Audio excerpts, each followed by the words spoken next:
अष्टादिवसीय गीता ज्ञान यज्ञ में आपका स्वागत है, आपका अभिनंदन है। इस सत्र के श्रृंखला में आज हम श्रीमद् भगवद गीता के चतुर्दश अध्याय पे हम चिंतन करेंगे। आपसे प्रार्थना है कि शीघ्र उपस्थित हो।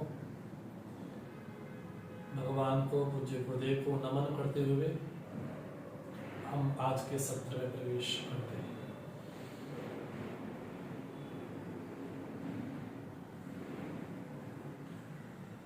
ओम सहना भवतु सहनौ भुनक्तु सह वीर्यं कर्वावहै तेजस्विनावधीतमस्तु मा विद्विषावहै। ओम शांति शांति शांति। समस्त जन कल्याणे निरतं करुणामयं नमामि चिन्मयं देवं सद्गुरुं ब्रह्मविद्वरम्।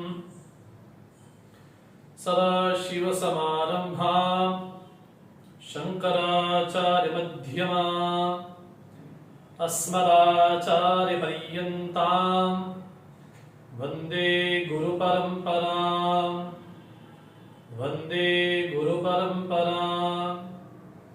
वसुदेवसुतं देवं कंसचाणूरमर्दनं देवकी परमानन्दं कृष्णं वन्दे जगद्गुरुं। कृष्णं वन्दे जगद्गुरुम्।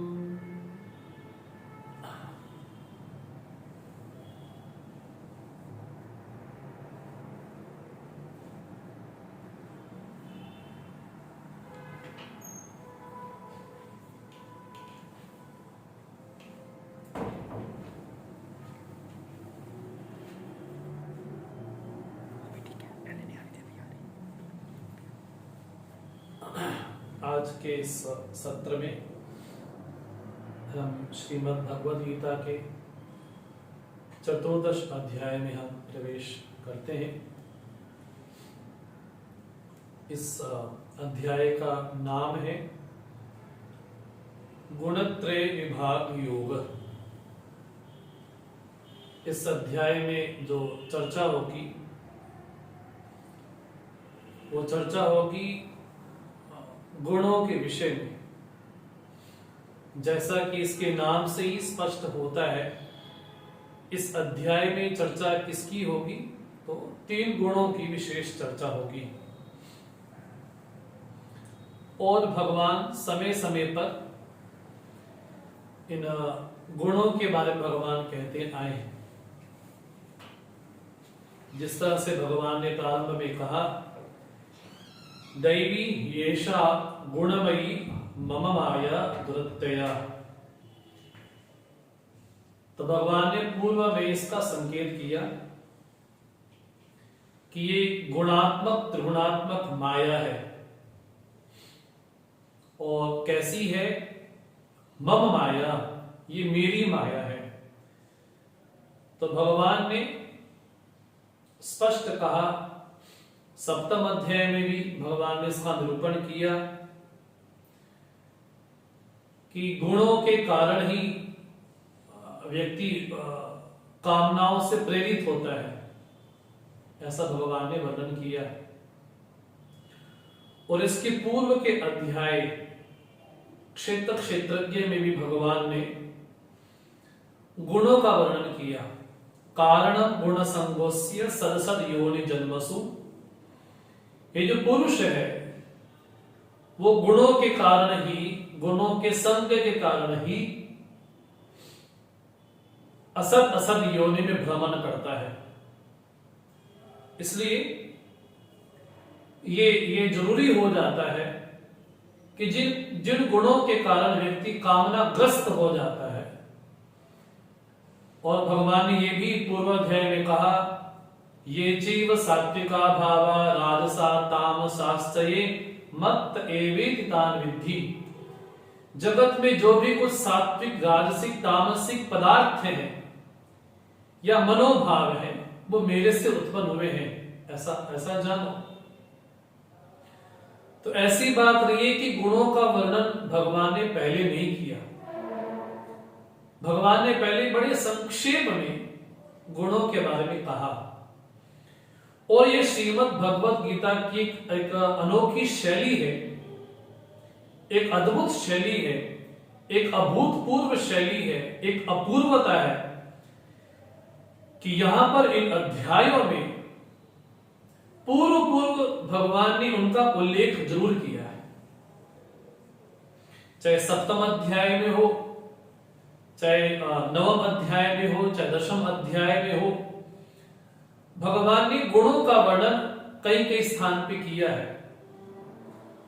लेकिन जब ये कहा जाता है, भगवान ने जब ये कहा यावत् किंचित सत्यम स्थावर जंगमम जायते क्षेत्र के संयोगात्, क्षेत्र और क्षेत्रज्ञ के संयोग के कारण ही चर अचर प्रकार की सृष्टि उत्पन्न होती है। लेकिन ये अपने आप में बड़ा आश्चर्य है,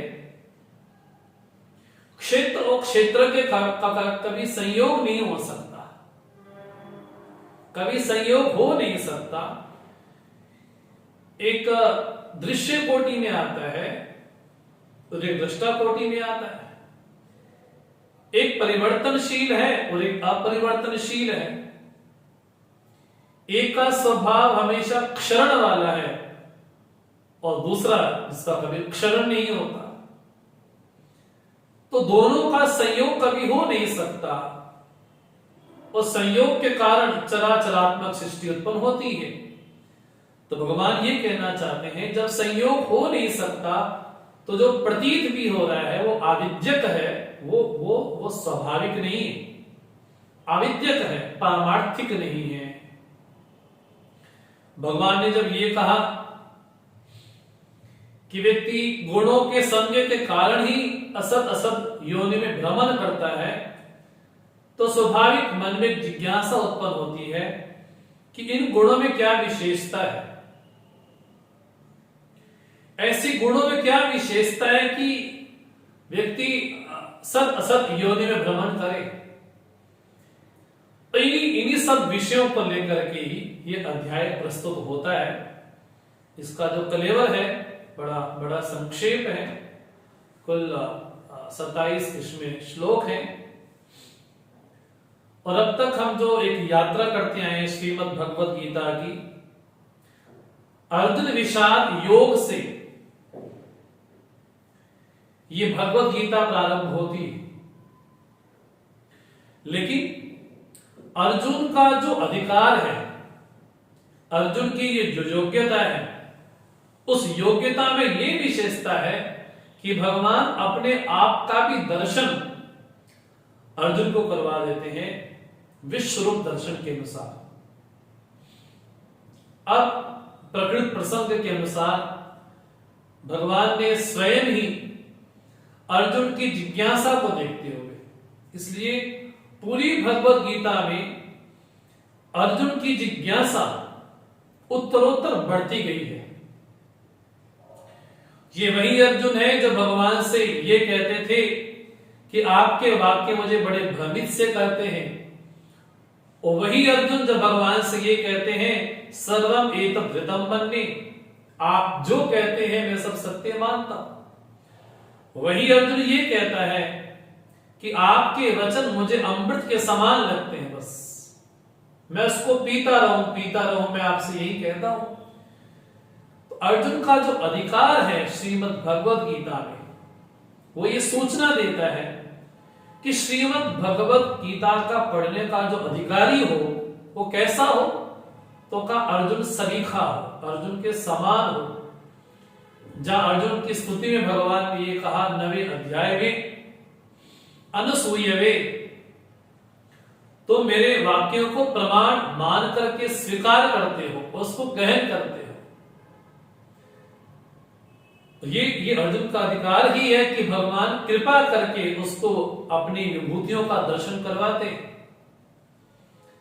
अब जब शिष्य इस तरह से गुरु के शरणापन्न होता है तो गुरु का मन यही करता है कि जो मेरे पास में सब उसके सामने में अर्पित कर दो, क्योंकि ऐसे शिष्य को पाकर के गुरु भी धन्य हो जाते हैं।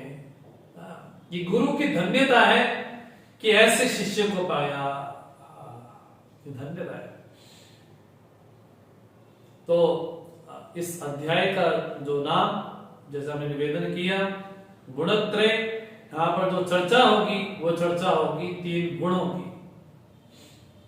भगवान ने अर्जुन की जिज्ञासा देखते हुए कहा प्रथम श्लोक में, परम भूयः प्रवक्ष्यामि ज्ञानानां ज्ञानमुत्तमं यज्ञात्वा मुनयः सर्वे पराम सिद्धिं इतो गताः। परम भूयः प्रवक्ष्यामि, आपने ये बात गीता में जरूर देखी होगी। भगवान बार बार कहते हैं परम भूयः, परम भूयः, भूयः शृणु, भूयः शृणु, और सुनो, और सुनो। भूयः मैंने और।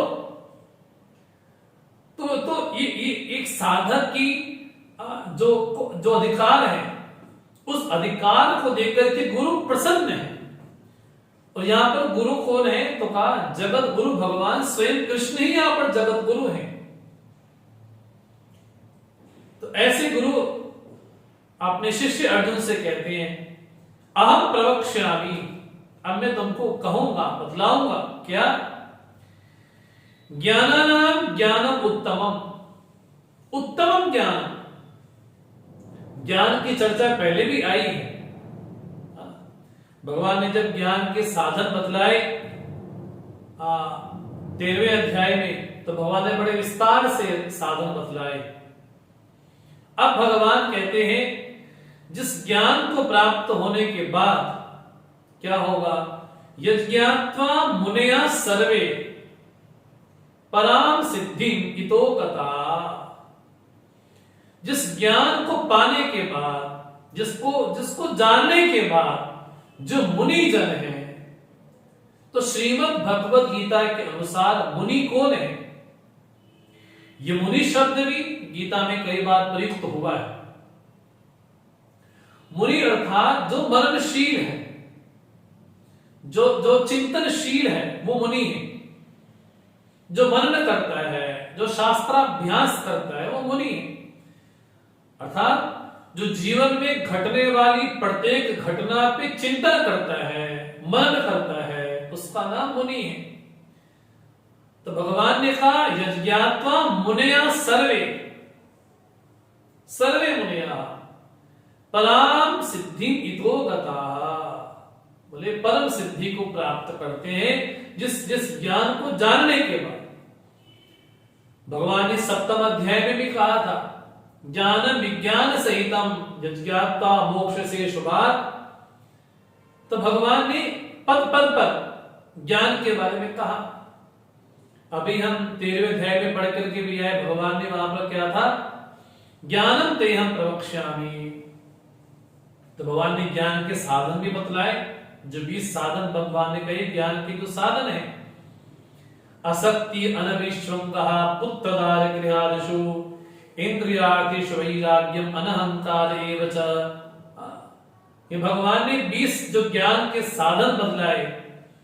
तो भगवान अब सब कुछ समर्पित कर देना चाहते हैं अर्जुन के प्रति। ये भगवान का उदार हृदय है, ये भगवान का विशाल हृदय है कि भगवान सब कुछ समर्पित कर देना चाहते हैं। इसलिए भगवान कहते हैं यज्ञात्वा, जिसको जानने के बाद। और ये बात जरूर, यदि हम गीता के अच्छे साधक हैं तो भगवान ने पद पद पर ज्ञान को प्रधान साधन माना है।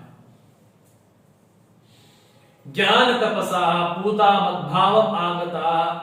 तो भगवान ने ज्ञान को श्रेष्ठ साधन माना है। जानना ये अपने आप में श्रेष्ठ साधन है। इसलिए भगवान जब ये कहते हैं परम भूयः प्रवक्ष्यामि, भूया प्रवक्ष्यामि, पुनः कहूंगा मैं, और कहता हूं, और सुनो, और सुनो। तो क्या भगवान कहते हैं इस ज्ञान को प्राप्त करने के बाद होगा क्या? तो भगवान कहते हैं इदं ज्ञानम उपासित्य मम साधन्यम आगताः सक्केऽपि नोपजायन्ते प्रलये न व्यथन्ति च। इदं ज्ञान, ये जो ज्ञान तुमको मैं कहूंगा, बतलाऊंगा, इसका आश्रय लेकर के, इसका अनुष्ठान करके, इसको जीवन में सांगोपांग करके, आत्मसात करके, हाँ जी, क्या होगा? मम साधर्म्यम आगताः, अर्थात मेरे स्वरूप को प्राप्त हो जाओगे, और सक्केऽपि नोपजायन्ते प्रलये न व्यथन्ति च। हाँ जी, सर्गेऽपि नोपजायन्ते, पुनः उनका जो आवागमन है वो नहीं, यहां तक कि जब प्रलय अवस्था भी क्यों ना आ जाए तब भी ऐसा साधक ना व्यथन्ति, व्यथित नहीं होता है। इसका अर्थ यही है कि भगवान येन केन प्रकारेण भक्त के हृदय में, साधक के हृदय में ज्ञान के प्रति पिपासा जगाना चाहते हैं। इसलिए भागवत में जब यह कहा गया कि जीवन का फल क्या है, तो भागवत कहती है जीवस्य तत्व जिज्ञासा। अगर जीते जी जन्म लेकर के तत्व की जिज्ञासा हो जाए, इसका मतलब है कि जन्म लेना सार्थक हो गया। और अगर मनुष्य शरीर धारण करने के बाद भी यदि तत्व के प्रति जिज्ञासा ना हो, तो भगवान कहते जीवन निष्फल है। सफल और निष्फल का एक ही अर्थ है कि यदि तत्व के प्रति जिज्ञासा मन में पैदा हो गई है, इसका मतलब है कि जीवन सार्थक है। और अगर तत्व के प्रति जिज्ञासा पैदा नहीं हुई है, इसका अर्थ है कि जन्म लेना निष्फल हो गया। इसलिए वेद श्रुति ये कहती है यह चेद वेदी अत सत्यमस्ति नाचिद वेदी महति विनष्टि। यदि जीते जी इस अक्षर को जान लिया तब तो ठीक है, लेकिन अगर मनुष्य शरीर धारण करने के बाद भी उस तत्व को नहीं जान पाए, तो वेद श्रुति बोलती है महति विनष्टि, वो महान विनाश को जाता है। इसलिए मनुष्य जन्म लेने का सबसे सार्थक फल यही है कि तत्व के प्रति जिज्ञासा मन में पैदा हो जाए। इसलिए भगवान कहते हैं, भगवान बार बार बल देते हैं। इसलिए बल देते हैं क्योंकि जो अज्ञान है वो अज्ञान तभी समाप्त होगा जब ज्ञान होगा। बस ज्ञान के कारण ही अज्ञान की निवृत्ति होगी। हाँ, कर्म, उपासना, भक्ति, ध्यान उसमें सहायक है, लेकिन जब तक अज्ञान का अनावरण, जब तक अज्ञान नष्ट नहीं होता है, हाँ जी, तब तक भगवान यही बार बार कोशिश करते हैं, भगवान का यही प्रयास है कि ज्ञान का आलंबन लिया जाए, ज्ञान का आश्रय लिया जाए। इसलिए भगवान कहते हैं सक्केऽपि नोपजायन्ते, हाँ जी, प्रलये न व्यथन्ति, वो व्यथित नहीं होता है, अर्थात पतित नहीं होता है, अर्थात च्युत नहीं होता है। ये भगवान की प्रतिज्ञा है। और ऐसा नहीं कि सृष्टि में अब तक किसी को ज्ञान नहीं हुआ। बोले बहवा मुनयः, बहुत सारे साधक हो गए जो उस पार पहुंच चुके हैं। इदं ज्ञानम उपाश्रित्य, इस ज्ञान का आश्रय लेकर भगवान ये कहते ज्ञान एक नौका है, माया रूपी सागर से पार होने के लिए ज्ञान एक नौका है। तो भगवान ने पहले भी कई स्थान पे कहा नहीं ज्ञानिन सदृशम पवित्रम इह विद्यते, ज्ञान के समान और कुछ पवित्र नहीं है।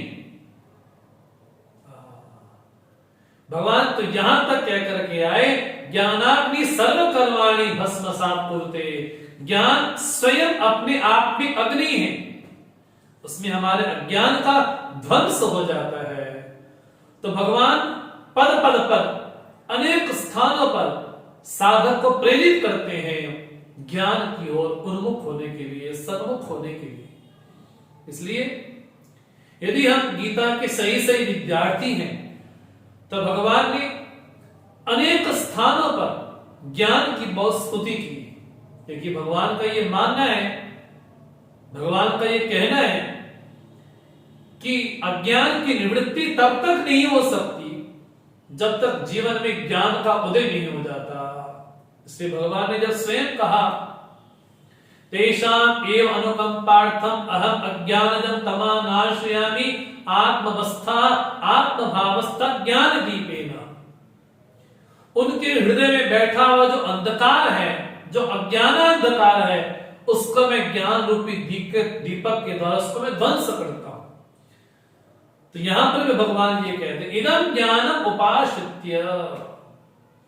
सृष्टि का जो मूल कारण है वो कहां से पैदा हुआ, सृष्टि कहां से आई, जो पंचभूत हैं इनका कारण क्या है, जो हमारा शरीर उनका कारण क्या है, इनका ज्ञान हो जाना।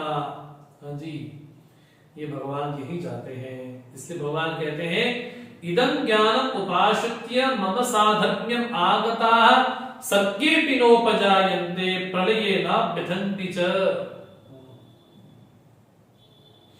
इसलिए भगवान अब एक नया प्रसंग प्रारंभ करते हैं गुणत्रय का। इसलिए भगवान कहते हैं, क्षेत्र क्षेत्रज्ञ का जो संयोग हुआ उसका जो कारण विशेष है वो कौन है।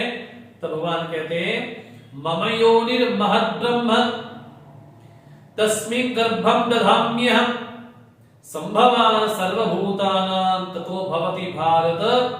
हे भारत, हे ज्ञान में गमन करने वाले, ज्ञान में विश्राम पाने वाले भारत, मम योनि महद्ब्रह्म, महद्ब्रह्म अर्थात प्रकृति विशेष, तस्मिन् गर्भं दधाम्यहम्, उसमें मैं गर्भाधान करता हूं।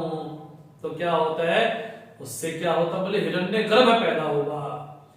बोले उसी अविद्या को प्रसंगानुसार भगवान नाम देते हैं। कार्य से संबंधित होने के कारण उसका नाम प्रकृति हो जाता है, कर्म के संदर्भ में होने के कारण उसका नाम शक्ति हो जाता है। भगवान कहते हैं, जो महत् ब्रह्म है अर्थात जो प्रकृति विशेष है, जो त्रिगुणात्मक प्रकृति है, तस्मिन् गर्भं दधाम्यहम्, उसमें गर्भाधान करता हूं। तो क्या हुआ, बोले सबसे पहले तो हिरण्य गर्भ महातत्व पैदा हुआ, उससे क्या हुआ, सर्वभूतानां संभवा, सारे भूतों की उत्पत्ति हुई। इसलिए भगवान कहते हैं, सर्वयोनिषु कौन्तेय मूर्तया संभवन्ति याः तासां ब्रह्म महज्योनिः अहं बीज प्रदः पिता। मैं तो सबका पिता हूं। हाँ जी, जो गर्भाधान करती है, बोले जो प्रधान प्रकृति है वो गर्भाधान करती है, लेकिन वो स्वतंत्र नहीं है, वो परतंत्र है। इससे भगवान कहते हैं, सृष्टि में जो भी मूर्तियां हैं, मूर्तियां था जो भी 2 पांव वाले, 4 पांव वाले या अनेकों पांव वाले, या पशु हो गए, पक्षी हो गए, मनुष्य हो गए, ये जो मृग हो गए, ये योनियां हैं, वास्तव में देखा जाए कौन, बोले मूर्तियां ही हैं। ये योनियां ये कहां से पैदा हुई, बोले प्रकृति विशेष से पैदा हुई, लेकिन गर्भाधान तो मैं ही करता हूं। इस प्रकार भगवान ने 3 श्लोकों में, 4 श्लोकों में इस श्लोक की भगवान ने भूमिका भी बतलाई और भगवान ने प्रतिज्ञा भी की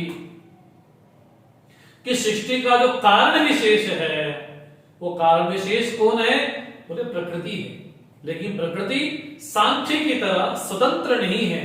प्रकृति, भगवान जब ये कहते हैं ये मेरी प्रकृति है, अर्थात स्वतंत्र नहीं है, ये भगवान बार बार उल्लेख करना चाहते हैं। लेकिन ये जो भूत पैदा हुए ये जो प्राणी विशेष पैदा हुए, ये तो कारण प्रकृति हो गई। लेकिन देखिए भगवान अब जो नया विषय उठाने वाले हैं वो विषय अत्यंत प्रिय है। भगवान ये कहना चाहते हैं सत्तम रजस तमैति गुणः प्रकृति संभवाः निबधनन्ति महाबाहो देहे देहिनम अव्ययम। हे महाबाहो अव्ययम देहिनम, ये देही कौन है? जो देह में रहने वाला देही है। भगवान कहते हैं ये सत्वम रजा तमा इति गुणः प्रकृति संभवाः, ये प्रकृति के ही तीन गुण हैं। वो तीनों गुण युति में रहते हैं, अर्थात युति में था योग में रहते हैं। ऐसा कभी नहीं होता कि सत्व गुण तो हो लेकिन रजोगुण तमोगुण ना हो, और ऐसा कभी नहीं होता कि रजोगुण तो हो लेकिन तमोगुण ना हो। ये तो प्रसंगानुसार आते हैं।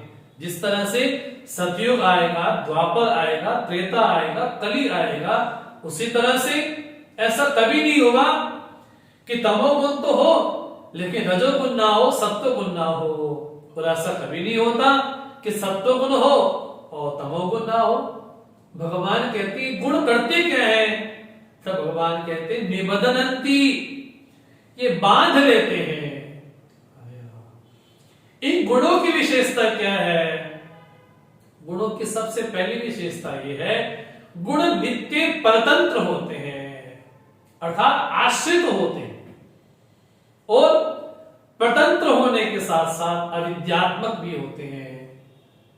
थोड़ी भाषा श्रीमद् भगवत गीता के अनुसार है। गुण कहीं ना कहीं आश्रित होते हैं। जब कहते हैं कि व्यक्ति बड़ा ईमानदार है ना, ईमानदार किसी वस्तु का नाम नहीं है, उसमें वो गुण है, तो गुण होने के कारण हम ये कह देते हैं कि वो ईमानदार है।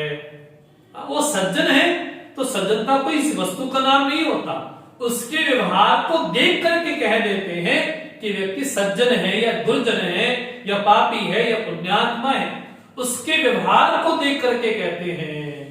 इसलिए माया का वर्णन करते हुए भगवान आदिगुरु शंकराचार्य जी कहते हैं माया क्या है? बोले नित्य अनुमेय। अनुमेय अर्थात अनुमान के द्वारा ज्ञान होता है। अगर किसी में सज्जनता वाले गुण हो तो गुणों को देख करके कहते हैं कि वो व्यक्ति सज्जन है। किसी में दुर्गुण हो तो गुणों को देख करके कहते हैं कि व्यक्ति बड़ा दुष्ट है।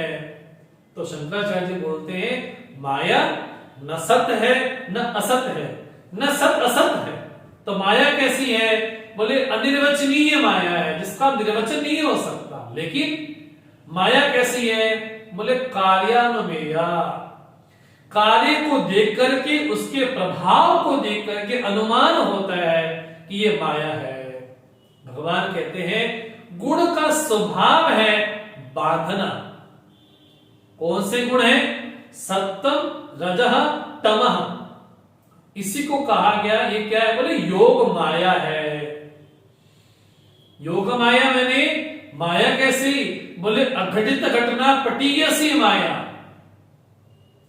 जो वास्तव में हो नहीं सकता, संभव नहीं हो सकता, उसको भी जो घटा करके दिखा दे, बोले माया विशेष है।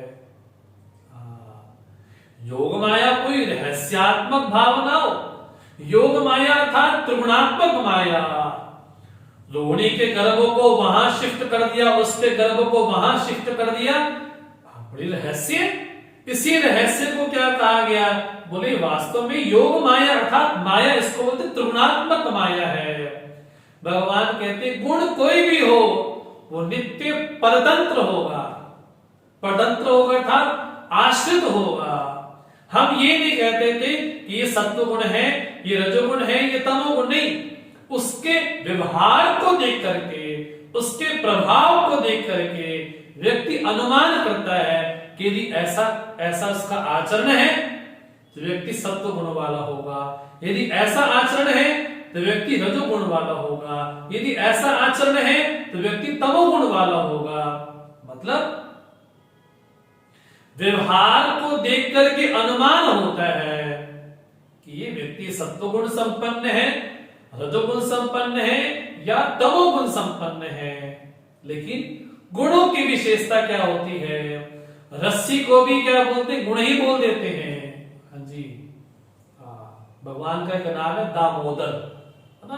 दाम मैंने रस्सी है ना, उसको क्या बांधते हैं ना, तो जैसे रस्सी बांधने का काम करती है, हाँ जी, उसी तरह से गुण भी बांधने का काम करते हैं। लेकिन गुण स्वतंत्र नहीं होते, गुण हमेशा नित्य परतंत्र होते। मतलब बड़ी अजीब सी बात है, व्यक्ति पे आश्रित होकर के व्यक्ति को ही बांधते हैं। पंजाबी में दृष्टांत है लेकिन समझने के लिए अच्छा है। साइया दा सिर त साइया दी जुत्ती, मतलब हमारे पे रह करके हमको ही बांधते हैं।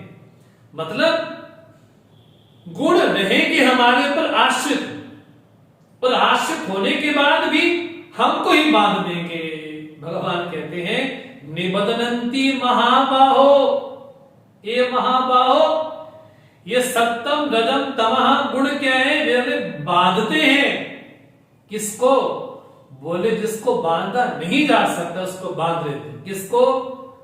देहिनम अव्ययम, हाँ जी, ये देह में रहने वाला देही है, अव्यय है वास्तव में, जिसका कभी क्षरण नहीं होता, हाँ जी, उसको भी बांध लेते हैं। तो बांधना क्या वास्तविक हुआ? बोले नहीं, फिर बांधना भी वास्तविक नहीं हुआ, बांधना भी फिर आविद्यक ही हुआ। हाँ जी, जब व्यक्ति को यह पता चल जाता है कि बांधने वाले को वस्तु को तो है नहीं, इसका कोई करता भी नहीं है इसके अलावा, तब उस व्यक्ति को भगवान आगे कहने वाले प्रसंग हो। लेकिन संक्षेप में ये कहे कि सत्वगुण रजोगुण तमोगुण करते क्या है? तो भगवान कहते हैं व्यक्ति को बांध लेते हैं। भगवान कैसे बांधते हैं? तो भगवान अब क्रमानुसार जाते हैं। पहले भगवान ने कहा सत्वगुण रजोगुण तमोगुण तीनों बांधते हैं। अब भगवान प्रारंभ करते हैं कि सत्वगुण कैसे बांध लेता है। क्योंकि भगवान ने पहले आदेश किया था दूसरे अध्याय में, त्रैगुण्य विषया वेदा निस्त्रिगुण्यो भवार्जुन, तुम त्रिगुणातीत हो जाओ। ये भगवान ने दूसरे अध्याय में संकेत कर दिया था। इसलिए गीता को पूर्वापर होकर के सांगोपांग पढ़ना चाहिए कि दूसरे अध्याय में भगवान ने इसका उल्लेख किया, जिसका वर्णन भगवान 14वें अध्याय में करने वाले थे। भगवान ने दूसरे अध्याय में उसका प्रसंग कर दिया, जब भगवान ने ये कहा था निस्त्रिगुण्यो भव, तुम त्रिगुणातीत हो जाओ। भगवान ने ये भी कहा था नित्य सत्वस्थो भव, नित्य सत्वस्थ हो जाओ। तो पहले भी भगवान ने इसका संकेत किया। अब भगवान कहते हैं कि सत्वगुण कैसे बांधता है। तो भगवान कहते हैं तत्र सत्वम निर्मलत्वात् प्रकाशकम अनामयम सुख संगेन बध्नाति ज्ञान संगेन चानघ।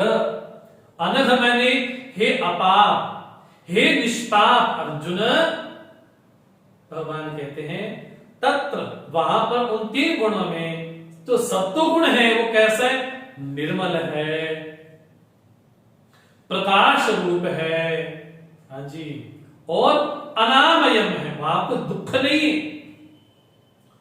वो करता क्या है? सुख संगेन बध्नाति ज्ञान संगेन चानघ। बोले सत्व गुण भी व्यक्ति को बांध लेता है। हाँ जी, जंजीर चाहे लोहे की हो, चांदी की हो, हाँ जी, तांबे की हो, कैसी भी हो, जंजीर का काम बांधने का है। उसी तरह से गुणों का काम भी बांधने का है। सत्व गुण भी बांधता है, किसके द्वारा? सुख संगेन। क्या मजा आ रहा है। मैं ध्यान पे बैठता हूं ना तो क्या होता है, मुझे बड़ा अच्छा लगता है, उठने का मन ही नहीं होता है। वो क्या है? बोले वो अवस्था का सुख है, वो स्थिति का सुख नहीं है। अवस्था आती जाती है। जब व्यक्ति को लगता है ना ध्यानाभ्यास करते करते बड़ा सुख आ रहा है, बड़ा सुख आ रहा है, व्यक्ति भी ध्यान से हटेगा तो व्यवहार में आएगा तो बड़ा वो चिड़चिड़ा सा हो जाएगा। उसको लगेगा नहीं मुझे वापस ध्यान में जाना चाहिए, मुझे वापस ध्यान में जाना चाहिए। तो करता क्या है, बोले वहां पर सत्वगुण व्यक्ति को बांध लेता है, भले ही वहां पर विक्षेप नहीं है। क्या बोलते हैं भगवान, अनामयम, वहां पर दुख नहीं है, विक्षेप नहीं है, निर्मल है बिल्कुल, ऐसा स्फटिक मणि की तरह बिल्कुल निर्मल है। वहां पर कोई उपद्रव नहीं है। हाँ जी, उपद्रव नहीं है, लेकिन फिर भी व्यक्ति को बांध लेता है। किसके द्वारा, बोले सुख की जो आसक्ति है, मैं सुखी हूं, मैं सुखी हूं, मैं सुखी हूं, मैं सुखी हूं, बोले मैं सुखी हूं, बस यही व्यक्ति को बांध लेता है। भले ही दिव्य से दिव्य कोई अवस्था ही क्यों ना हो। हाँ जी, कोई देवता का कोई लोक विशेष ही क्यों ना हो, कोई दिव्य दिव्य भोग ही क्यों ना हो, भगवान कहते हैं हे अनघ, हे निष्पाप, ये गुण सत्व गुण करता क्या है, बोले सुख संगेन बधनाति और ज्ञान संगेन। जी, अपने आप को व्यक्ति कि जब जीवन में नई नई चीजें प्रकट होने लग जाती हैं तो कहीं ना कहीं चित्त में एक अभिमान वृत्ति उदय होती है, उससे भी व्यक्ति बंध जाता है। तो भगवान कहते हैं गुण कोई भी हो वो बांधने का ही काम करता है। तो पहले भगवान ने कहा कि सत्वगुण कैसे बांधता है, बोले सुख से। जब तक आसन पे बैठे हैं तब तक बड़ा सुख आ रहा है, सुख आ रहा है, सुख आ रहा है, लेकिन जैसे ही आसन से उठे बोले वहीं चलो, कहां, बोले ध्यान करने के लिए। इसका मतलब वो जो सुख आ रहा था वो सुख आत्मा का नहीं था। हाँ जी, वो सुख कैसा था, बोले सत्वगुण का सुख था, वो तो सत्वगुण का सुख था। और जो गुण से उत्पन्न सुख होगा वो व्यक्ति को बांधेगा। इसलिए भगवान ने पहले श्लोक में ये कहा कि सत्वगुण बांधता है। अब रजोगुण क्या करता है, बोले वो भी बांधता है। कैसे, रजो रागात्मकम विद्धि तृष्णा संग समुद्भवम तन्निबधनाति कौन्तेय कर्म संगेन देहिनम। बोले रजोगुण क्या करता है, बोले रंग कर देता है। इसके नाम से स्पष्ट है, क्या करता है, बोले रंग करता है, पेंट करता है, कच्चा पक्का नहीं, बोले कच्चा ही करता है। किसके द्वारा, तृष्णा संग समुद्भवम, तृष्णा के कारण, संग होने के कारण, हाँ जी, वो क्या करता है, बोले रजोगुण बांधता है। कैसे, कर्म संगे, कर्म संगे मैंने कर्म में आसक्ति हो जाती है। आसक्ति भी कई तरह की होती है। एक फलासक्ति होती है कि मैंने कर्म किया है तो फल मुझे मिलना चाहिए, लेकिन एक आसक्ति होती है कर्तृत्वासक्ति, करने की आसक्ति। तो व्यक्ति प्रवृत्ति में लगा ही रहता है। उसको यही लगता है कि सुख मिलता है तो करने से मिलता है, मतलब कर्म करेंगे तो सुख होगा, कर्म नहीं करेंगे तो सुख नहीं होगा। अब क्या किया, बोले रजोगुण ने क्या किया, तृष्णा के कारण और आसक्ति के कारण क्या किया, तृष्णा और आसक्ति से पैदा हुआ रजोगुण कर्म संग के कारण देही को बांध लेता है। तृष्णा मैंने बोले काश वो मिल जाए, काश वो मिल जाए, काश ये मिल जाए, वो मिल जाए, वो तृष्णा बनी रहती है। तृष्णा न जीर्णा वयमेव जीर्णा, बोले तृष्णा तो इतनी खराब चीज है कि बिल्कुल शरीर काम भी ना करता हो, बोले तब भी तृष्णा नहीं जाती। भगवान भाष्यकार बोल के आए ना भज गोविंदम में, अंगम गलितम पलितम मुंडम दशन विहीनम जातम तुंडम वृद्धो याते गृहीत्वा तं दंडम तदपि न मुंचति आशा पिंडम।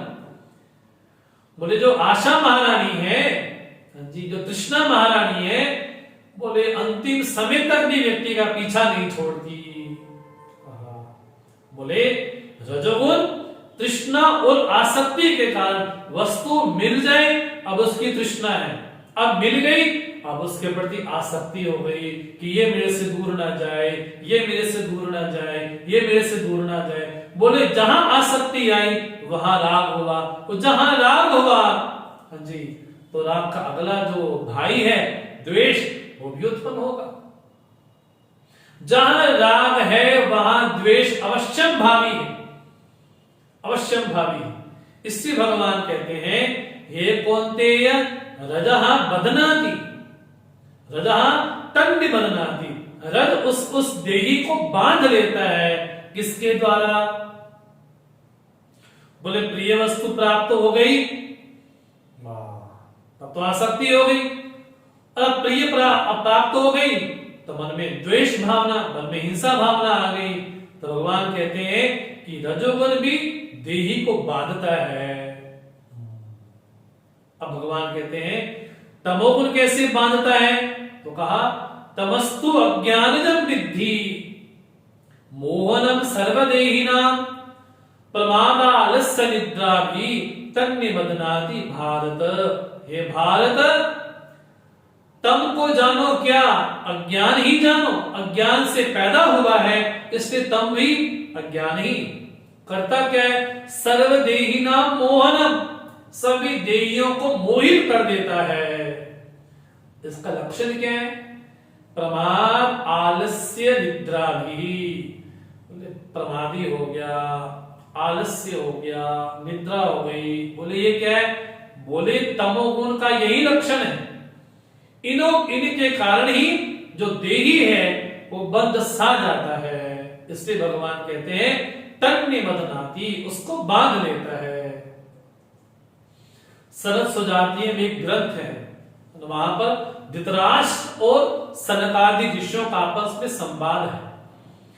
तो महाभारत के युद्ध के पहले विदुर जी की कृपा के कारण, क्योंकि विदुर जी ने उनका आह्वान किया है ना, तो विदुर जी ने उनका आह्वान किया और सनकादि ऋषियों का, क्योंकि धृतराष्ट्र के मन में बड़ा भय है कि युद्ध में न जाने क्या होगा क्या नहीं होगा। इस भय से बड़े व्याकुल हैं धृतराष्ट्र। तो विदुर जी के आह्वान पर सनकादि ऋषि आते हैं। तो वहां पर बड़ा प्यारा प्रसंग आता है। तो सनकादि ऋषि कहते हैं वास्तव में मृत्यु किसको बोलते हैं? बोले मृत्यु न काली पीली हरी नहीं होती। बोले मृत्यु क्या है? तो सनकादि ऋषि बोलते हैं प्रमादो वही मृत्यु अहम ब्रवीमि। प्रमाद को ही मृत्यु कहा गया। जहां प्रमाद हुआ, बोले मृत्यु ही है वास्तव में। अपने स्वरूप की विस्मृति हो जाना, यह सबसे बड़ा प्रमाद है। इसलिए सनकादि ऋषि कहते हैं कि प्रमादो वही मृत्यु, प्रमाद ही मृत्यु है। आलस्य एक अलग वस्तु है, प्रमाद एक अलग वस्तु है। आलस्य मैंने हाँ कल कर लेंगे, परसों कर लेंगे, हाँ शाम को कर लेंगे, कल परसों पक्का हो जाएगा, शाम को कर लेंगे, ये क्या आलस्य है, कर लेंगे। प्रमाद वस्तु भूल ही गए, याद ही नहीं रही, ओहो मुझे तो याद ही नहीं रहा, ओहो दिमाग में आए नहीं, ये क्या है? बोले प्रमाद है। हाँ आलस्य, हाँ कर लेंगे, हाँ उड़ जाएंगे कर लेंगे, ये क्या? बोले आलस्य। चीजों को टालना है ना, काम को टालते जाना, क्या बोलते हैं? आज करे सो कल कर, कल करे सो परसों। अभी तो बहुत जीना है, अभी तो बहुत जीना है। तो क्या व्यक्ति क्या बोलते? टालता जाता है। और निद्रा में भी बांध देता है। तो तमोगुण का लक्षण क्या है? बोले पहली बात, तमोगुण का जो पिता है कौन है? बोले अज्ञान है। अज्ञान से पैदा होने के कारण क्या बोलते हैं? तमः तु अज्ञानजं विद्धि। हे भारत, तुम तो अज्ञान से पैदा हुए तमोगुण को समझो कैसा है वो, बोले बदनाती बांधता है, इसके द्वारा, प्रमाद के द्वारा, आलस्य के द्वारा और निद्रा के द्वारा व्यक्ति को बांध लेता है। इसका मतलब जब भी जीवन में प्रमाद आए तो समझना चाहिए कि तमोगुण हावी है। रजोगुण आए, हाँ जी, तो समझना चाहिए व्यक्ति कर्म में प्रवृत्त होगा। सत्वगुण आए तो सुख से बांध लेगा। अब भगवान कहते हैं बड़े संक्षेप में सुनो, सत्वगुण रजोगुण तमोगुण क्या करते हैं। तो भगवान ने कहा सत्तम सुखे संजयति रजा कर्मणि भारत ज्ञानम आवृत्य तमः प्रमादे संजयति उत्तत। जब भी सत्वगुण आया तो क्या हुआ, बोले सुख उत्पन्न हुआ। सुख आ रहा है मतलब ये सत्वगुण का परिणाम है। रजोगुण आया मतलब रजा कर्मणि, रजोगुण जब भी जीवन में आया तो कर्म में प्रवृत्त करता है। और तमोगुण क्या करता है, ज्ञान आवृत्य, ज्ञान को ढक करके फिर तमोगुण क्या करता है, प्रमाद के उन्मुख करता है, प्रेरित करता है। तो क्या बोलता है, अरे भगवान को मिल लेंगे, कौन सा अभी परमात्मा दूर जाने वाला है, बोले अगले जन्म में मिलेंगे, 10 साल के बाद मिलेंगे, अभी तो एंजॉय करने का टाइम है, खाओ पियो, अब जब बूढ़े होंगे तब देखा जाएगा। अरे बूढ़ा तब होएंगे, मृत्यु तो बता के थोड़ा आएगी, मृत्यु तो किस समय प्रकट हो जाए ये कहा नहीं जा सकता। इसलिए भगवान कहते हैं सत्वगुण यही करता है। लेकिन भगवान ये पता कब चले कि अभी सत्वगुण है कि रजोगुण है कि तमोगुण, ये पता कैसे चले भगवान। तो भगवान बोलते हैं उपाय कैसा है, इसको ऐसे समझो, क्या रजस तमस चाभिभूय सत्तम भवति भारत। रजोगुण तमोगुण को दबा लेता है तो सत्वगुण हो जाता है। हाँ जी, जब जीवन में रजोगुण तमोगुण न्यून हो, गौण हो, हाँ जी, तो सत्वगुण प्रधान होकर बैठ जाता है। मतलब 99% तो क्या होगा, सत्वगुण होगा, लेकिन 1% में रजोगुण भी होगा और तमोगुण भी होगा। ये जो परिवर्तन होता है ये प्राकृतिक भी है और साधना जन्य भी है। बड़ी इंपॉर्टेंट बात है यहाँ पर, बड़ी गंभीर। गुणों का आपस में बदलना, परिवर्तन होना, ये प्राकृतिक भी है, हाँ जी, और साधना जन्य भी है। साधना के द्वारा सत्वगुण को प्रदान किया जा सकता है। बड़ी बड़ी बात लगती है। एक तो प्राकृतिक कैसे होते, बोले व्यक्ति सुबह उठता है तो मन ये नहीं करता कि डीजे लगा करके गाने सुने जाए, ये मन नहीं करता। तो सुबह सुबह व्यक्ति क्या बोलता है, अरे चुप रहो, थोड़ा शांत रहो, शांत रहो। सुबह टीवी की तेज आवाज लगा करके सुनने का मन नहीं करता। लेकिन अब जैसे जैसे दिन आगे बढ़ेगा तो रजोगुण बढ़ेगा, रजोगुण बढ़ेगा, रजोगुण बढ़ेगा। लेकिन जैसे शाम होगी, जैसे जैसे रात्रि आएगी तो क्या होगा, तमोगुण बढ़ता चला जाएगा, बढ़ता चला जाएगा। अब प्राकृतिक कैसा है, बोले तमोगुण के बाद सुबह उठेंगे, लेकिन कैसे उठेंगे, तरोताजा होकर उठेंगे। तो मतलब अभी वहां पर सत्वगुण प्रधान है। जब सत्वगुण प्रधान होता है उस समय व्यक्ति वेदाध्ययन करता है या पाठ करता है या साधना करता है तो वहां पर चित्त जल्दी स्थिर हो जाता है। क्यों? क्योंकि अभी अभी सत्वगुण प्रधान है। इसलिए क्या बोलते हैं, अमृत वेला है वो। उस अमृत वेला का बोला व्यक्ति को उपयोग करना चाहिए, सदुपयोग करना चाहिए।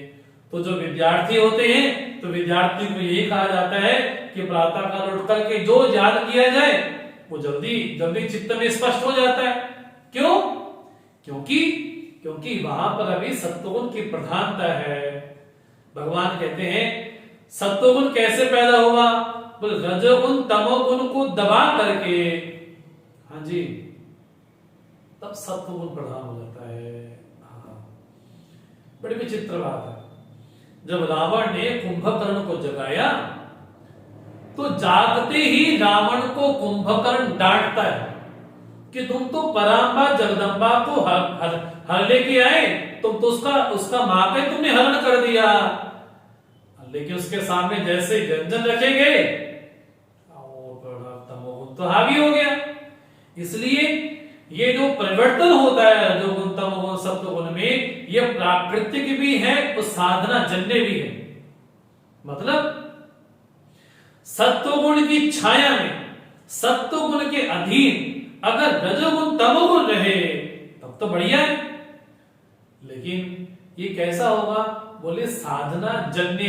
साधना जन्य अर्थात साधना के द्वारा अपने पूरे दिन में सत्वगुण को प्रधान बनाया जा सकता है। जब सत्वगुण पैदा हुआ तो कैसे हुआ? बोले रजोगुण तमोगुण को दबा करके जो उठा तो सत्वगुण हुआ।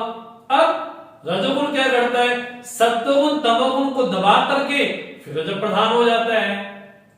तमोगुण क्या करता है? सत्वगुण रजोगुण को दबा देता है, फिर प्रधान हो जाता है। एक प्रकार हमको ये समझना चाहिए, रजोगुण सत्वगुण तमोगुण ये सृष्टि में अवश्य भावी हैं। अगर हमारी दृष्टि पॉजिटिव हो तो हमारे लिए कल्याणकारी भी है।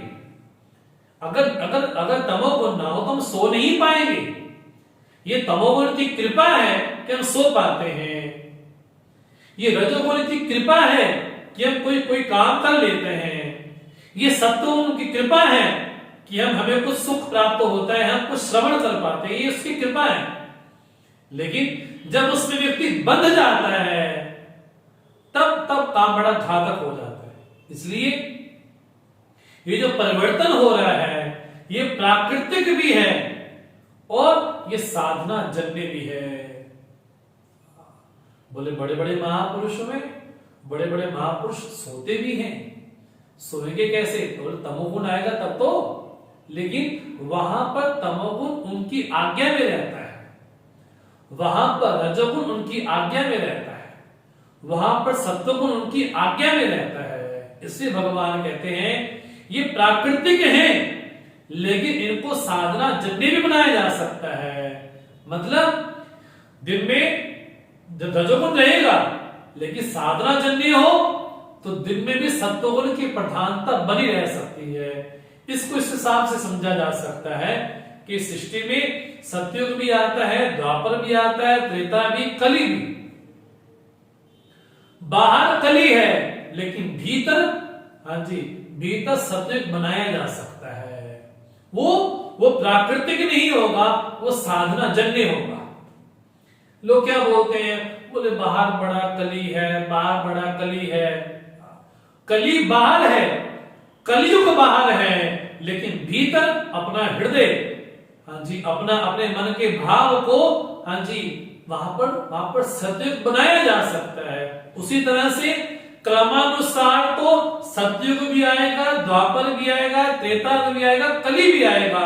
लेकिन वहां पर भी साधना के द्वारा जी कली में रहते हुए भी अपने हृदय में सतयुग में रह सकते हैं। इसी तरह से जैसे समझते हैं विभीषण कहाँ रहता था? बोले चारों ओर जहां राक्षसी राक्षस हैं,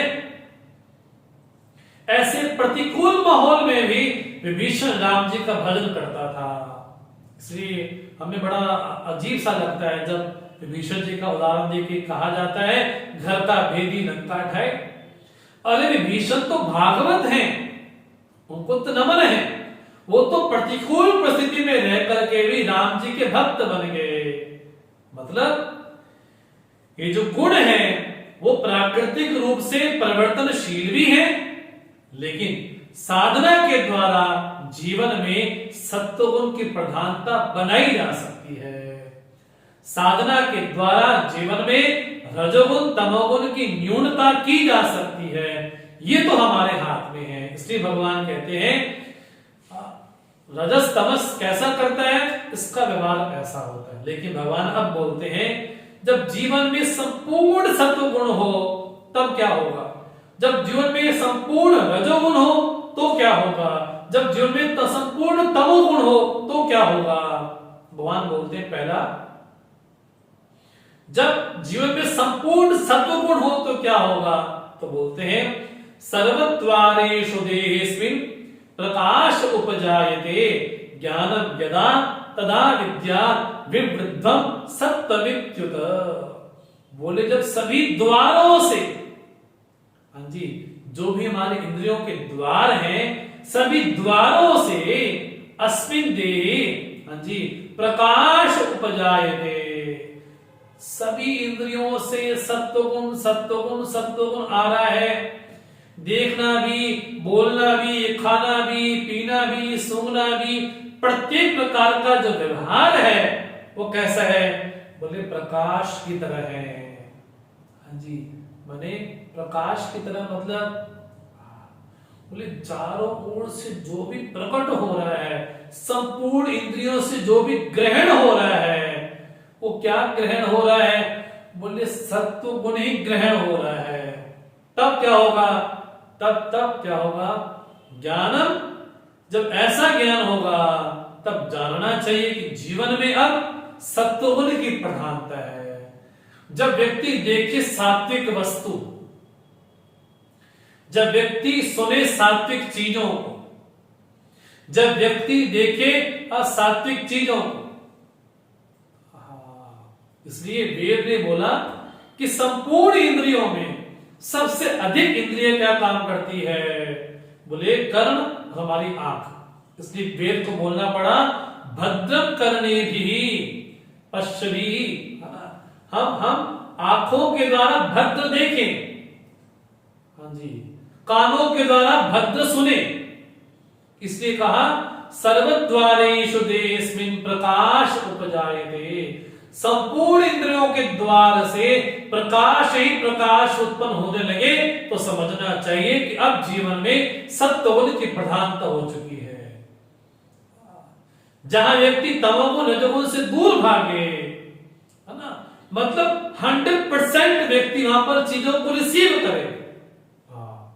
लोग क्या बोल देते हैं, आज स्वामी जी मजा आ गया, आज तो सब कुछ समझ आ गया। मतलब वहां पर फुल अटेंशन थी हमारी, वहां पर हम पूरी तरह से जागृत थे, उस सभा में पूरी तरह से अलर्ट थे, अवेयर थे। ये किसका प्रभाव है, सत्वगुण का प्रभाव है। तो दूसरे दिन व्यक्ति क्या बोलते हैं, सभी समझ नहीं आया, लगता है सब बाउंस हो रहा था।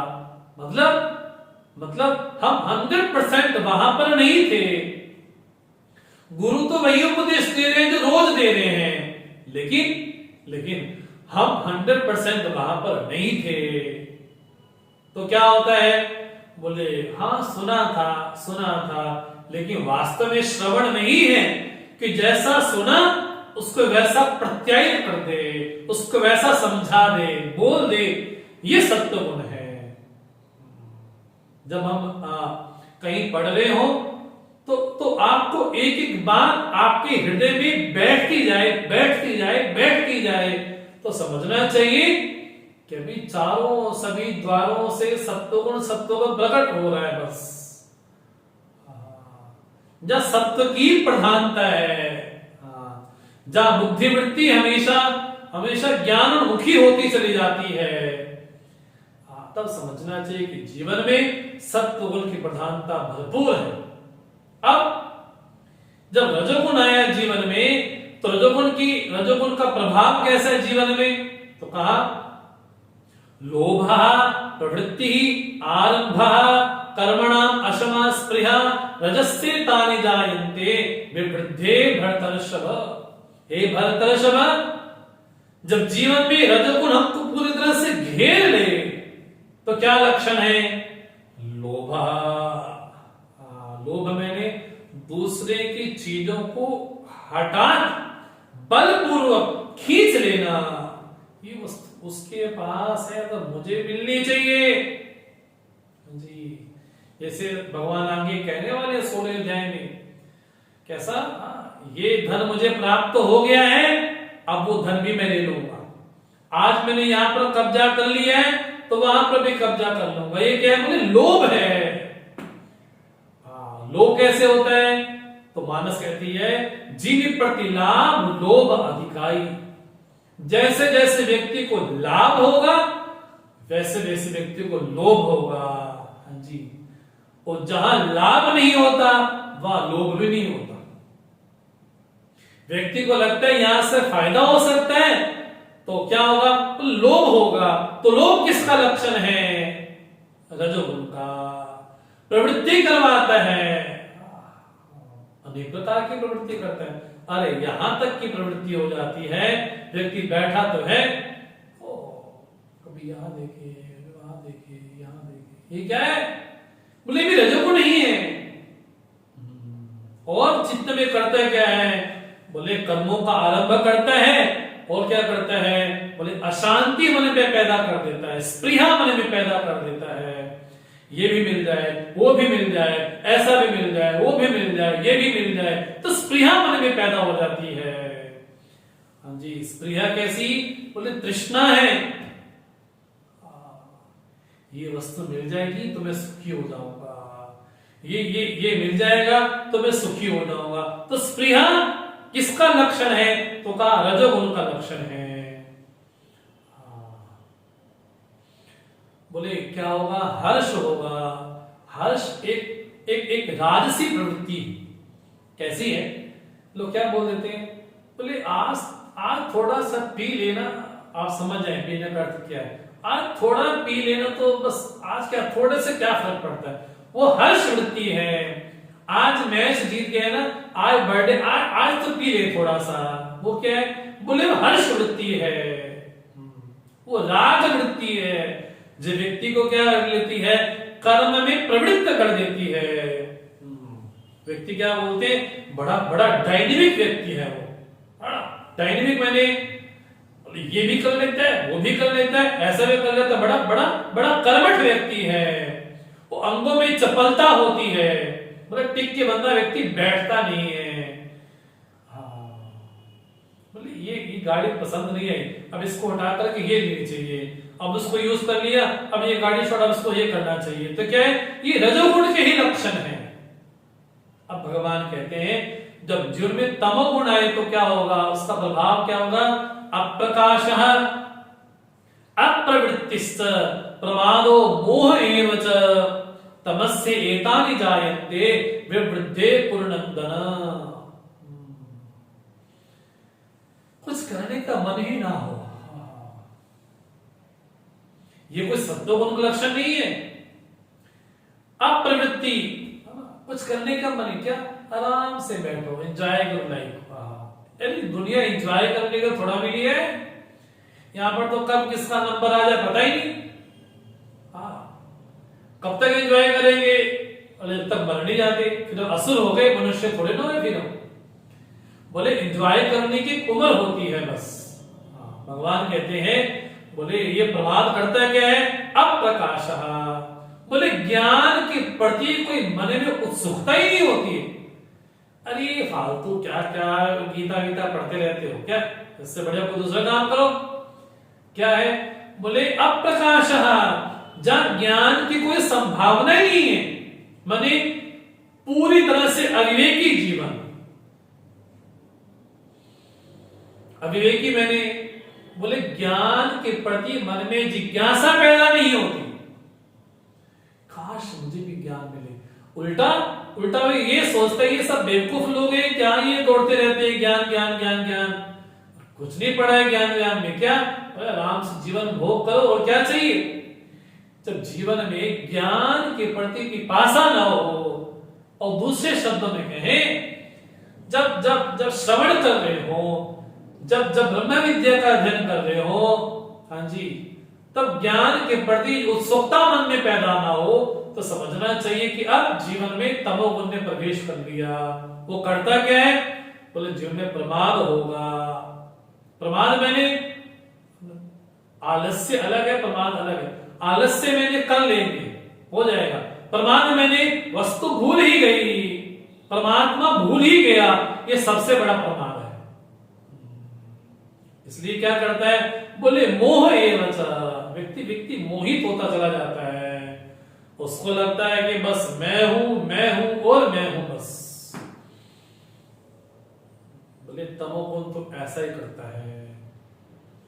बोले वहां पर कैसी स्थिति हो जाती है? बोले ज्ञान के प्रति व्यक्ति कोसों कोसों दूर हो जाता है।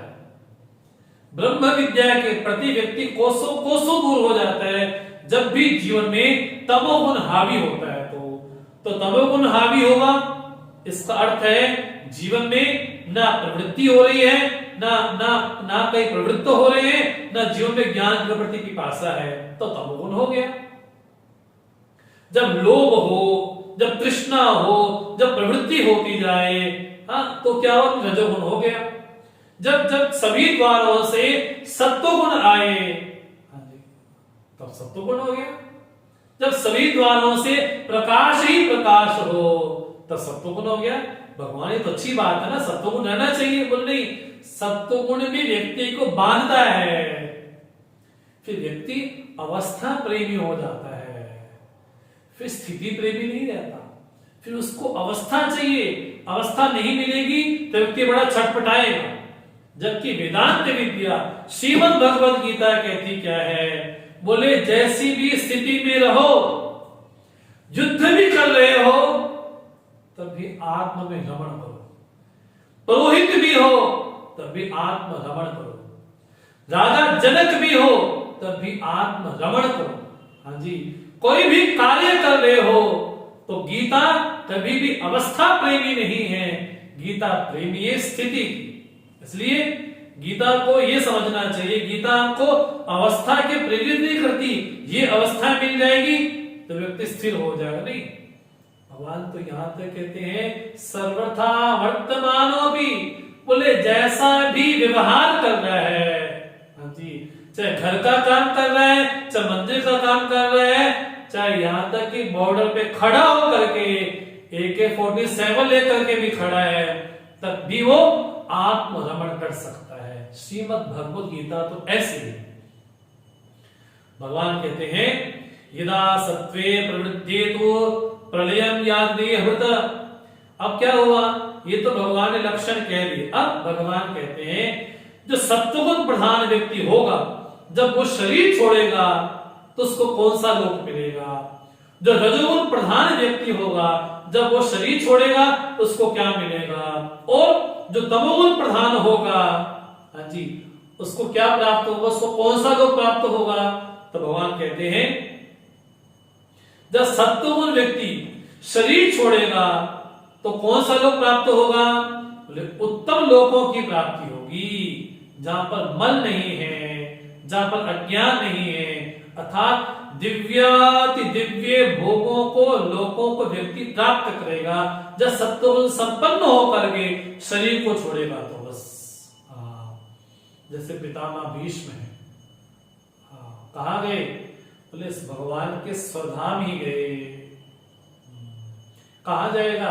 बोले साकेत जाएगा, गौलोक जाएगा, कैलाश जाएगा, बोले अपने इष्टलोक जाएगा। कौन? जो सत्वगुण संपन्न होकर के शरीर छोड़ेगा, उत्तम लोकों की इसकी प्राप्ति होगी। और जो रजोगुण होकर शरीर छोड़ेगा तो ऐसे ऐसे योनि में जाएगा जहां उसको बार बार कर्म की प्रवृत्ति किया जाए। और जो तमोगुण प्रधान होकर के शरीर छोड़ेगा उसको कहां मिलेगा? बोले मूढ़ योनिषु, कुत्ता, बिल्ली, जानवर, न जाने क्या क्या उसको योनियां मिलेगी, जहां पर ज्ञान की संभावना नहीं है। अब आप सांप देखो, छिपकली देखो, मगरमच्छ देखो, बोले वहां पर ज्ञान की दूर दूर तक संभावना नहीं है। बोले वो जो वहां पर गया ना, ये वही व्यक्ति वहां पर गया था। बोले जहां पर ज्ञान की ओर दूर दूर तक संभावना नहीं है, गीता, उपनिषद, ब्रह्म विद्या, शास्त्र की चिड़िया के नाम है, इनको पता ही नहीं है। बोले ऐसी योनि में कौन जाता है? जो तमोगुण प्रधान होता है। अब जो 84 लाख योनियां हैं, अब भगवान के पास तो कपड़े की, वस्त्र की कमी नहीं है।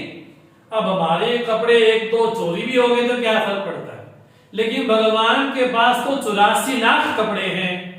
हाँ जी, कभी भगवान मगरमच्छ वाला कपड़ा दे देते हैं, कभी बिच्छू वाला कपड़ा दे देते हैं, हाँ जी, कभी गिरगिट वाला दे देते हैं, कभी छिपकली वाला दे देते हैं। बोले वो क्या है? बोले जहां ज्ञान की संभावना नहीं है, कौन सी? मूढ़ योनिषु जायते, ऐसी योनि में जाते हैं। इसलिए भगवान कहते हैं सत्व गुण का फल हमेशा सुख होगा। हाँ जी, कर्मणा सुकृतस्याओ सात्विकम निर्मल फलम रजस्तु फलम दुखम। जीवन में बड़ा कष्ट है, ये क्या है? रजोगुण का फल है। अज्ञान ही अज्ञान है, ये क्या है? ये तमोगुण का फल है। करता कैसा है? सत्वा संजायते ज्ञानम रजसो लोभ एव च प्रमाद मोह तमसा भवता अज्ञानम एव च। जब सत्वगुण आया तो ज्ञान में प्रेरित करा, रजोगुण आया तो लोभ में प्रवृत्त किया, और तमोगुण आया प्रमाद और मोह में प्रवृत्त किया। इसलिए जब व्यक्ति शरीर छोड़ता है तो क्या प्राप्त होता है? ऊर्ध्वं गच्छन्ति सत्वस्था। जो सत्वगुण संपन्न है उनको क्या मिलता है? ऊर्ध्वं गच्छन्ति, उनको ऊर्ध्व लोकों की प्राप्ति होती है। मध्य तिष्ठन्ति राजसा, जो रजोगुण है उनको मध्य की प्राप्ति होती है, और जो तमोगुणी है जघन्य गुण वृत्तिस्था अधो गच्छन्ति तामसा। ऐसे ऐसे लोकों में जाते हैं, ऐसे ऐसे योनियों में जाते हैं जहां पर ज्ञान की कोई संभावना नहीं है। हम सिद्धबाड़ी पढ़ते थे तो अपने हॉस्टल में 3-4 फ्लोर थे, तो हमारा जो कमरा था वो बिल्कुल ऊपर था। तो आपस में सब विद्यार्थी विनोद करते थे, तो श्लोक यही पढ़ते थे। तो जो ऊर्ध्वम है वो ऊपर जाएंगे, है ना? ऊर्ध्वम गच्छन्ति सत्वस्था, जो बीच में रहते हैं, हाँ जी, वो राजसी है, वो श्लोक में जाएंगे। और जो बिल्कुल नीचे फ्लोर में रहते हैं वो तमोगुणी है, वो श्लोक में जाएंगे। तो आपस में बड़ा विनोद करते थे हम। तो भगवान यही कहते हैं जघन्य गुण वृत्तिस्था। हाँ जी, जहां पर निद्रा आलस्य तमोगुण है, बोले ऐसी योनि में जाएंगे। बोले अजगर है, बोले ऐसी योनि में कहा? बोले पड़ा है, कई कई दिन पड़ा रहता है, मतलब ही नहीं। भगवान कहते हैं अब ये जानना चाहिए अर्जुन कि वास्तव में इस गुणों का कर्ता कोई और नहीं है। नान्यम गुणेभ्य कर्तारं यदा दृष्टान पश्यति गुणेभ्यश्च परम वेत्ति मद्भावं सोऽधिगच्छति। जिस समय उस दृष्टा पुरुष को, ज्ञानी को ज्ञान हो जाए कि गुण ही आपस में व्यवहार कर रहे हैं, हाँ जी, इनकी कोई वास्तविकता नहीं है, ऐसा जब भाव मन में आ जाए, बोले मद्भावं सोऽधिगच्छति, बोले मुझे ही प्राप्त करता है। इसलिए भगवान कहते हैं गुणान एतान त्रीन देहि देह समुद्भवान जन्म मृत्यु जरा दुखी विमुक्त अमृतमश्नुते। जब ऐसा भाव मन में आ जाए, गुण ही गुण आपस में व्यवहार कर रहे हैं, हाँ जी, तब किसी भी अवस्था में व्यक्ति रहे अमृतम अश्नुते, अमृत की उसकी प्राप्ति होती है। अब अर्जुन प्रश्न करते हैं प्रभु मुझे उसका वर्णन तो बताओ। तो त्रिगुणातीत हो गया है, जिसने जान लिया है कि जो गुण है उसका प्रभाव मेरे पे नहीं पड़ता है, जिसको ऐसा ज्ञान हो गया, उसका परिचय क्या है? तो भगवान से अर्जुन कहते किमाचारः, उसका आचरण कैसा है? जो तीनों गुणों से अतीत हो गया प्रभु, उसका परिभाषा क्या है? उसका आचरण कैसा है? उसकी स्थिति कैसी है? ये ठीक वैसे ही लगता है जैसा अर्जुन ने भगवान से स्थित प्रज्ञ के बारे में पूछा था, ठीक वैसा ही लगता है। अब भगवान कहते हैं प्रकाशं च प्रवृत्तिं च मोहमेव च पांडव न दृष्टि संप्रवृत्तानि न निवृत्तानि कांक्षति। जो त्रिगुणातीत हो गया है, जो अपने स्वरूप में स्थित हो गया है, अब ऐसे महापुरुष का लक्षण भगवान करते हैं। बोले प्रकाश होगा माने सत्वगुण होगा तो क्या होगा? प्रवृत्ति होगी तो क्या होगा? है ना? तो क्या से स्थिति होगी? ना दृष्टि संप्रवृत्तानि ना निवृत्तानि कांक्षति। बोले ना किसी का स्वागत करता है, ना किसी का अभिनंदन करता है, जो चीज चली जाए उसके बारे में रोता नहीं। इससे कबीर जी बड़ा अच्छा वाक्य बोलते हैं, कबीरा आवे जावे सो माया। तो जीवन में कैसी भी स्थिति प्राप्त हो, वो महापुरुष कैसा है, उदासीनवत् आसीन गुणयो न विचाल्यते गुणा वर्तन्त इत्येव यो वतिष्ठति न एंगते। बोले महापुरुष कैसा है, बोले उदासीन है। उदासीन मैंने बोले किसी का पक्ष नहीं लेता है, मतलब कि व्यक्ति 8वें मंजिल पे बैठ करके जैसे सड़क पे गाड़ियां दौड़ती हैं, बोले वैसे पूरी सृष्टि को कैसा देखता है, उदासीनवत् आसीना, उद आसीना, बोले ऊपर जाकर के बैठता है, बस यही देखता है क्या, गुणा वर्तन्ते इत्येव, गुण ही आपस में व्यवहार कर रहे हैं, यही वो देखता है बस।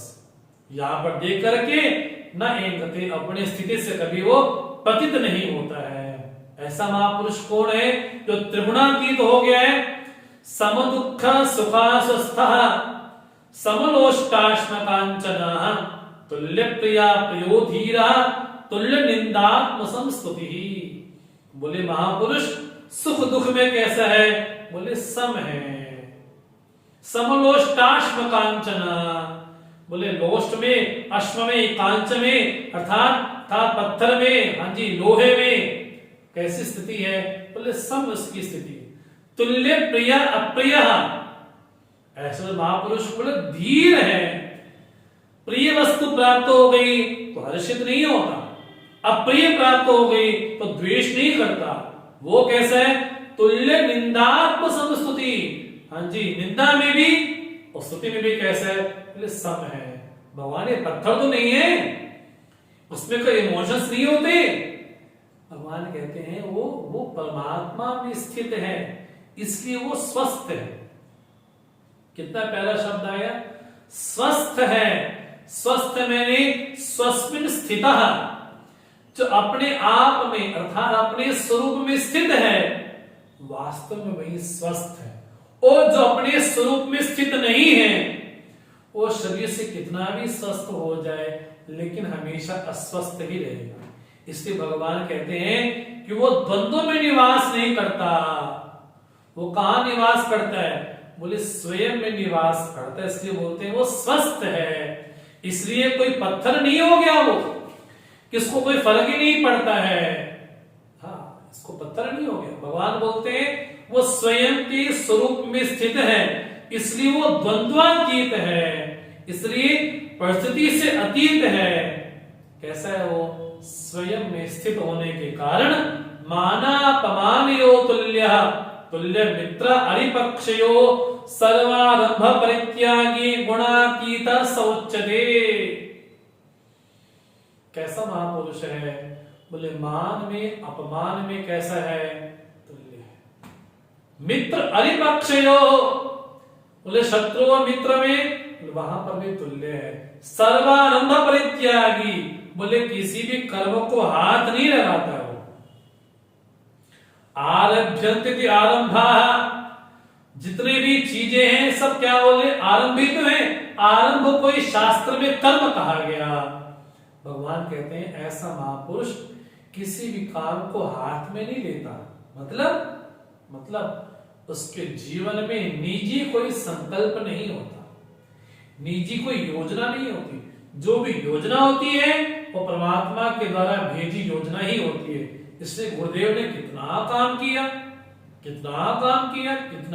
कितने बड़े बड़े प्रोजेक्ट किए।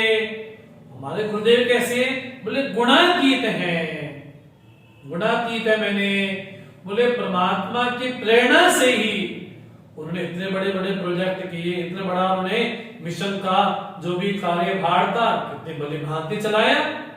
कैसे महापुरुष है हमारे गुरुदेव, बोले गुणातीत हैं।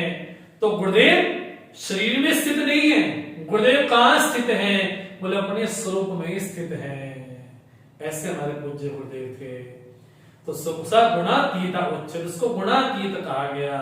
अब भगवान बड़ी प्यारी बात बोलते हैं, मां च अभ्यभिचारेण भक्ति योगेन सेवते सगुणान समतीत्येतान ब्रह्म भूयाय कल्पते, जिसकी मेरे प्रति भक्ति हो। कैसी? अव्यभिचारेण, भक्ति में व्यभिचार ना हो। व्यभिचारी भक्ति भगवान को प्रिय नहीं है।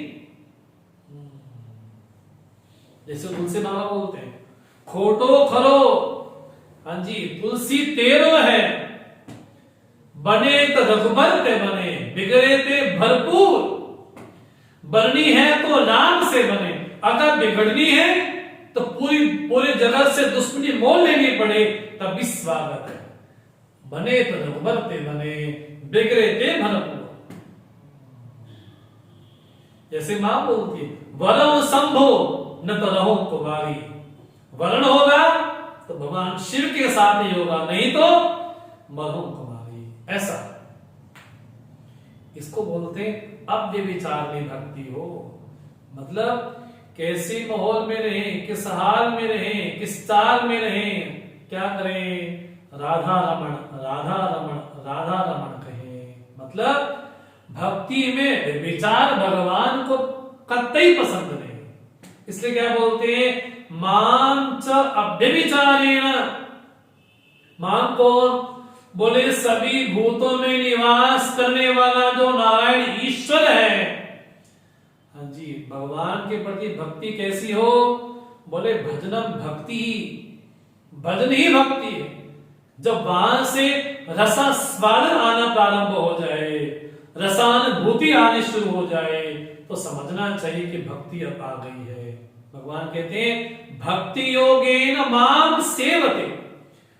भक्ति योग के द्वारा मेरा सेवन जो करता है, भगवान कहते हैं सगुणान समतीत्येतान। हाँ जी, जो मैंने बताया ना त्रिगुण, बोले उनसे वो अतीत होकर के ब्रह्म भूयाय था, उसको मोक्ष की प्राप्ति होती है, उसको समो व्यक्ति समर्थ हो जाता है।